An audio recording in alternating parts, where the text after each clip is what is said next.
जैसे कि आप लोगों को जानकारी होगा कि कल हम एक खबर चलाए थे जो खूंटी जिला अंतर्गत तोरपा प्रखंड के सुंदारी गांव में जो कैंची मोड़ है वहां पे जो एक घर कुछ दिनों से लगातार बारिश हो रहा था जिसके वजह से वो घर पूरी तरह से धंस गया था। ये मैं आप लोगों को खबर दिखाया था और वहाँ वो चीज़ दिख भी रहा था और वहाँ ये भी बताया गया था उनका जो खाने पीने का कुछ जो सामान था वो भी दब गया था। दूसरी बात है कि उनका जो घरेलू यूज करने वाला कुछ सामान वो भी दब गया था और उनको रहने के लिए बहुत समस्या का सामना करना पड़ता था। ऐसे हमने देखा कि हम ये भी कहते हैं कि सुंदारी पंचायत के मुखिया सुकुमार लिंडा जी से हम बात करके आप सबों को ये जो क्या सच्चाई है वो भी दिखाने का प्रयास करेंगे। विचार रखना चाहते हैं हम उन लोगों का बात हमको सूचना दिया गया कि हम लोग का घर गिर रहा है, मुखिया जी आइए और देख लीजिए। हमने आए और वहाँ पर देखने में लग रहा था कि ये घर कुछ देर बाद गिर जाएगा। हाँ। तो हमने उन लोगों को बोला कि आप लोग जो सामान अंदर में रखा हुआ है अभी ये लोग को निकाल के आप लोगों का बगल में घर है वो घर में अंदर कर दीजिए, नहीं तो ये घर कभी भी गिर सकता है, अभी ये घर में नहीं रहना है। हाँ।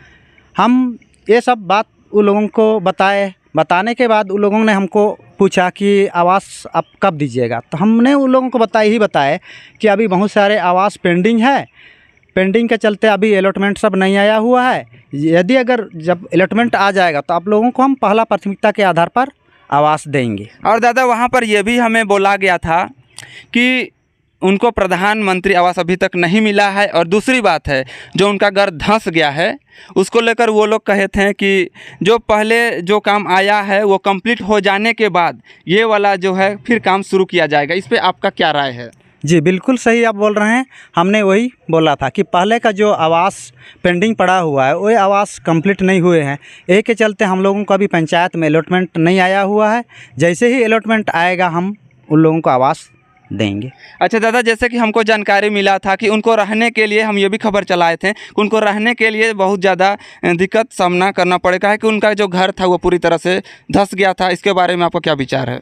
जी मेरा विचार यही है उन लोगों का वो घर तो पहले से ही गिरने जैसा था। हाँ। यानी बरसात नहीं किया था उस समय से वो घर गिरने जैसा था। बगल में वो लोग घर बनाया, वो घर में हमने बोला आप लोग इस घर में जो भी सामान है उस सामान सबको निकाल के बगल वाला घर में रख दीजिए और वो घर में रहना है, इस वाला घर में नहीं रहना है। क्या है कि बरसात हो रहा है, बरसात में गिर जाएगा तो जान माल का हानि होगा, यही उन लोगों को हमने बोला था। और दूसरी बात है कि वहाँ जो एक बुजुर्ग महिला, जैसे कि हम वहाँ पे ये भी कहे थे कि उनका जो उम्र है वो करीबन 65 साल की वृद्धा, वहाँ पेंशन नहीं बना है, इस पर क्या कहिएगा?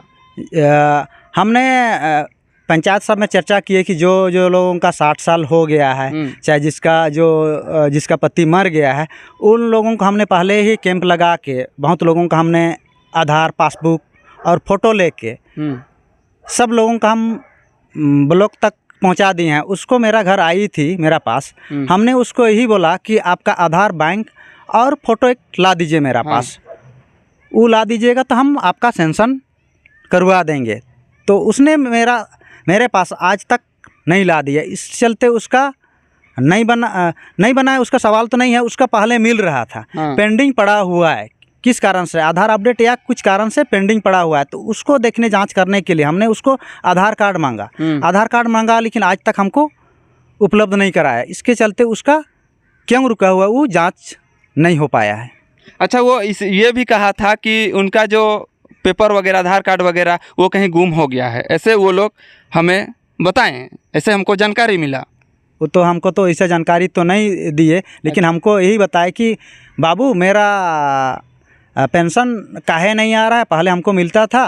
तो हम उसको यही सजेशन दिए कि आप मेरा पास आधार कार्ड और बैंक पासबुक लेके फ़ोटोकॉपी लेके ला दीजिए, हम चेक कर लेंगे ब्लॉक में क्या समस्या, हम बाद में बताएंगे। और दादा और एक बात है कि हमें उस दिन जानकारी ये भी दिया गया था कि उनके परिवार में 6 सदस्य हैं, कि जो बच्चे हैं वो स्कूल जाते हैं और उनका जो राशन कार्ड है वो भी दब गया है। तो इसके बारे में आप अपना सुझाव भी दीजिए।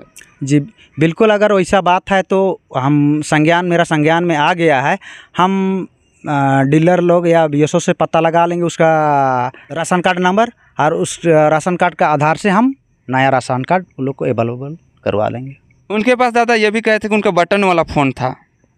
हो सकता है, लेकिन हमको तो नहीं बताया। लेकिन वो अपना चाहता तो बगल वहाँ पर बहुत लोग खड़ा था उस समय, किसी का फ़ोन से भी, मोबाइल से भी खींच के हमको दे सकता था, चाहे हम अपना फ़ोटो खींच लिए थे। चलिए, इसका जो निष्कर्ष है वो निकाल के हमें जानकारी दे दीजिए, ताकि जो दर्शक वो वीडियो को देखे हैं उनको ये जानकारी प्राप्त हो। जी बिल्कुल, आपका कहना सही है।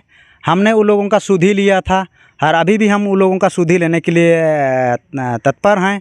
और हमने बोला है कि आप लोगों का जब भी अलॉटमेंट आएगा तो हम आवास, अभी उन लोगों का रहने के लिए थोड़ा दिक्कत हो रहा है, उधर में छोटा सा रूम है, उसमें वो लोग रह रहे हैं, हम उन लोगों को पहला प्राथमिकता देंगे। चलिए, इतना सारा जानकारी हमें दिए, इसलिए आपको भी बहुत बहुत धन्यवाद। आप सबों को भी मेरे तरफ से बहुत बहुत धन्यवाद।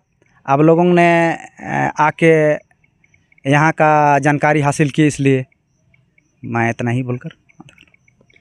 तो जैसे कि आप लोगों को जो खबर मैंने चलाया था, आप लोग सबों को सारा जानकारी हो गया होगा, और जो है हम दोनों पक्ष से जो बात को यहाँ पर रख दिए, आशा करते हैं कि जो वीडियो के माध्यम से जो दोनों पक्ष के लोग हैं उनको पूर्ण जानकारी मिल गया है। तो चलिए, आज के लिए बस इतना ही। अगले वीडियो हम फिर मिलेंगे, तब तक के लिए धन्यवाद। जोहार झारखंड, जय झारखंड।